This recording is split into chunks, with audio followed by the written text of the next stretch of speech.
So, what do you think are the main pros for using tidal power? Okay, so for me, when I look at it, I'm really interested in generating power in coastline or marine areas, especially in Puget Sound. We have quite a resource here. So I think a big advantage to marine hydrokinetic energy in general, and I consider that to be wave, tidal, current, and then in some instances offshore wind. A huge advantage is proximity to the coastlines. So the energy source itself is co-located in many instances with the population centers that use that energy. So energy transmission in this country is a huge problem. It's very inefficient and it's expensive. So having power plants in other parts of the country that then transmit their power to the population centers is not a really good way to go. So it's actually much better if you can have energy generation closer to, you have the source closer to where it's used. The other big advantage with tidal, now tidal specifically, not other current technologies, but tidal, is that it's very predictable.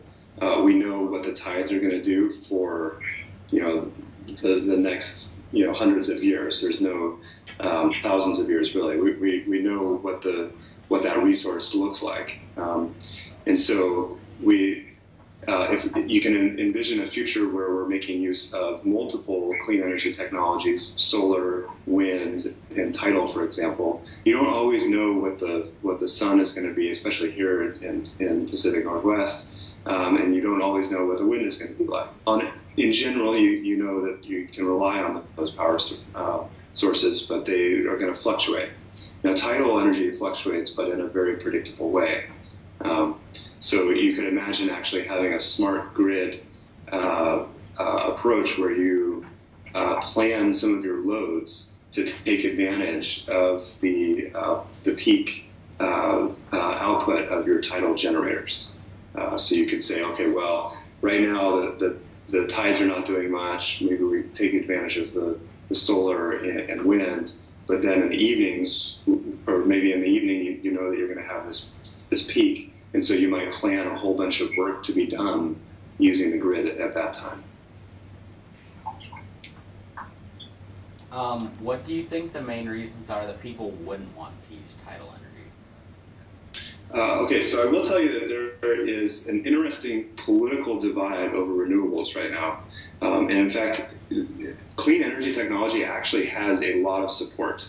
But I will point out that the conservatives right now do not like the idea of pursuing clean energy technologies solely for the reason of preventing or mitigating the effects of climate change. That is not a motivator for conservatives. Now it is for the Democrats. What both groups agree on is the benefit of having clean energy technologies that give us energy independence and create jobs and are beneficial to the economy, in particular, domestic trade, and so not relying on foreign sources of energy and fuels. So I think that's something that's good for you guys to be aware of. But for tidal specifically, there's a big question on the environmental impacts. So people kind of get scared of the idea of putting these devices in the water that potentially make noise, that have moving parts, that could have electromagnetic fields that could affect the behavior of other animals. So there's a lot of interest in determining the environmental impacts or quantifying the environmental impacts, both in terms of things like geophysical impacts, like sediment transport. How does the bottom? Is there scouring? Does it change anything about the water quality? That sort of thing. But also the impacts to the behavior of marine animals. So the big one that everybody always kind of goes to is, oh wow, really scary and very horrible if an orca or another whale were to get confused and maybe swim into one of these things and have a collision with the device. I will point out that there have been a number of demonstration projects, and there are turbines in the water around the world Your bell. Yeah. Yeah. So do I get cut off now? No. No. Is it recess yet? Or okay, so I just wanted to point out that there have been no recorded events of animal mortalities happening because of these devices. Another interesting one is birds.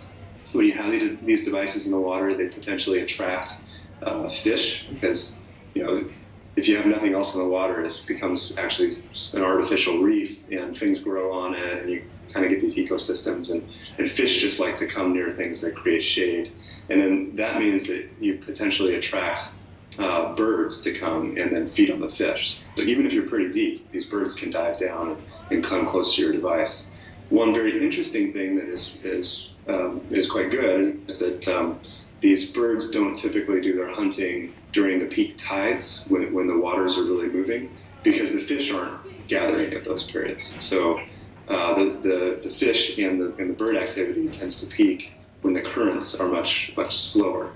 And so then that actually also presents less danger. So where do you envision tidal power usage and where it will be in about 50 years or so? So I think it'll be quite popular in the population centers that are located around ports and harbors that have narrow passages that increase the flow rate of the tides that are circulating. I also think that you'll see more use of this technology, which it's not, I don't consider it just tidal because it's moving water. So you have this fluid that's quite dense that even if it's moving slowly, it has a lot of energy in it. I think you'll see more of it used more broadly around the world. I think actually you see a lot in Europe right now. You're going to see more in the U.S. But then I think you're going to see a lot of it in more remote locations, and that's actually already happening now. Places like Alaska or island communities that have they're remote, so you're either transporting fuel there to sustain their power needs, or you have these expensive cables that you have to install to transmit the electricity directly. And I'm actually quite curious if this becomes something that could make sense at smaller systems to be used in more remote locations where you don't necessarily have a lot of people, but you may have need to provide power to things like communications towers. Like you can imagine having a cell phone tower that has a battery and then uses marine hydrokinetic energy to power itself. Or places like the Arctic where we want to understand what's going on up there in terms of climate science and oceanographic studies. But to be able to study those areas, we have to put systems in with batteries or even diesel generators, and then we leave them for long periods because it's not hospitable to have someone around. But then after the period, you run out of energy, and so that actually means you have to go all the way back to service your device, which is an expensive thing. So if there are ways to have robotic systems out in the ocean that are powered by renewable energy, then we can have a better understanding of what's going on our planet and what some of these physical processes are doing, how they're changing. You're probably aware that the ocean is pretty much what this planet is about. If you just look at it in terms of area, surface area, it's 70% of the planet. But if you look at it in terms of habitable volume, it's about the entire population of the U.S. could fit within one cubic kilometer. So if you look at 1 square kilometer of the ocean, you have to think, okay, well, a lot of the ocean is about 4 kilometers deep. So that is a lot of volume for organisms to be able to live in, and there's a lot of resource there. And so I actually believe that understanding that and getting exploring our planet, which is a very important thing to continue to do. We've basically explored 2% of the ocean. But really doing that is going to rely on the use of robotics, and I think robotics can take advantage of the energy that's there Uh,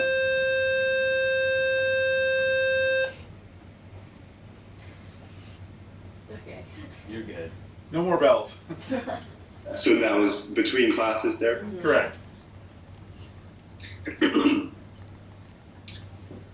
Is there anything else you'd like people to know about renewable energy or some of your projects? Let's see. I didn't get to think about that question too much. Well, I think it's important that people know that this is something that is happening on a global scale. That other countries are adopting this quickly, and that the U.S. is actually starting to look like we're falling behind in this area. I'd like people to know that there is a huge opportunity. This won't ever be the technology that powers our entire cities. But I think it's important to know that it is a commercially viable technology even now. And that the most important thing moving forward is for us to actually get systems in the water and start demonstrating their utility and working on that grid integration problem. Another thing that I think is important to think about is the opportunity to use these technologies to power things that are offshore. I believe that we're going to see a lot more infrastructure developing in the offshore environment. So anywhere from things like outside of San Francisco Bay, for example, it could make sense to have the shipping terminal that's actually out off the coast. And so you would have ships come in, and then they would get inspected and processed, and maybe some of their cargo would transfer from one vessel to another without bringing them into the harbor where you have more security concerns and it's more environmental concerns. It could make sense to do some of that stuff offshore. And then things like aquaculture. So fish farming has a negative impact when it's being kept inside of inland waterways, and the waste and the food and the impact of the local food chain is concentrated at one location. But if you were to move that offshore where you have more circulation and potentially even move those things around, then you could see aquaculture have a much less detrimental effect on the environment. And then also things like you see some interest in actually developing floating cities. So seasteading is kind of what that's being called. So the idea of having basically not necessarily islands, but floating civilizations or floating towns and villages that could allow people to pursue kind of different lifestyles or have different kind of business, more international business and enhanced collaboration. And you have the ability to move these things around and react to, like for example, you could react to climate change. If parts of the ocean become less hospitable, you could move to other areas. You could avoid storms. You could actually move into storms and then use these technologies to harness the energy of those storms. Like you could imagine, I mean, it's kind of a crazy idea, but what if we have people living on these floating things, and when they saw a hurricane, they went straight for it because they wanted to get all the energy out of that hurricane to be able to, sustain their life, or even you could have factories that could do this sort of a thing as well. And then the other thing is there's a lot of resources in the ocean that will probably be mined in the future. You see some of this starting now. So it would be worth considering using wave energy or current energy technologies to power mining machines that could go out and get diamonds, gold, titanium, iron, magnesium from the seafloor. So those are just kind of a few ideas to look out in the next 50 years. And you guys, I think, will probably get a chance to work on some of that cool stuff. So I want to share these crazy ideas with you because you'll be the ones that'll make these things possible. Thank you so much for taking the time to join us today. It's been a real valuable experience for these kids, and they're going to be able to get lots of good stuff out of it. We appreciate it, and I hope you have a great day. Yeah, likewise. So thanks for including me, and good luck with your project. All right, thank you so much. Thank you. Yeah. See ya. Bye. Bye. Bye.